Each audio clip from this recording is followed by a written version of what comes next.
కేంద్ర ప్రభుత్వం వద్ద రాష్ట్రానికి సంబంధించిన పెండింగ్లో ఉన్న సమస్యల పరిష్కారానికి అన్ని పార్టీల ఎంపీలతో సమావేశం నిర్వహించాలని తెలంగాణ ప్రభుత్వం నిర్ణయం తీసుకుంది. ఇందులో భాగంగా రాష్ట్రంలోని అన్ని పార్టీల ఎంపీలను ఆహ్వానించింది తెలంగాణ ప్రభుత్వం. రాష్ట్ర ఉప ముఖ్యమంత్రి ఆర్థిక ప్రణాళిక శాఖ మంత్రి భట్టి విక్రమార్క అధ్యక్షతన శనివారం ఉదయం 11 గంటలకు ప్రజాభవన్లో ఈ సమావేశం ఏర్పాటు చేశారు. ఈ సమావేశంలో కేంద్ర ప్రభుత్వం వద్ద అపరిష్కృతంగా ఉన్న రాష్ట్రానికి సంబంధించిన వివిధ సమస్యలపైన చర్చించనున్నారు.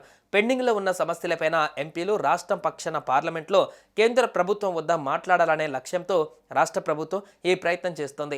ఈ కార్యక్రమానికి ముఖ్య అతిథిగా ముఖ్యమంత్రి రేవంత్ రెడ్డి హాజరు కానున్నారు.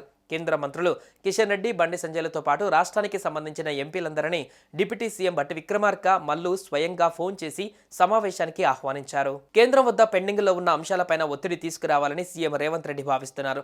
ఇప్పటికే సీఎం రేవంత్ రెడ్డి ప్రధాని మోడీ కేంద్ర మంత్రులను కలిసి మెట్రో విస్తరణ, మూసీ పునర్జీవనం, త్రిబులార్ తదితర అంశాలపైన విన్నవించారు.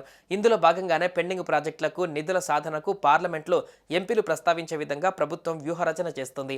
ఈ క్రమంలోనే ప్రజాభవన్లో శనివారం అన్ని పార్టీల ఎంపీల సమావేశం నిర్వహించాలని నిర్ణయించింది.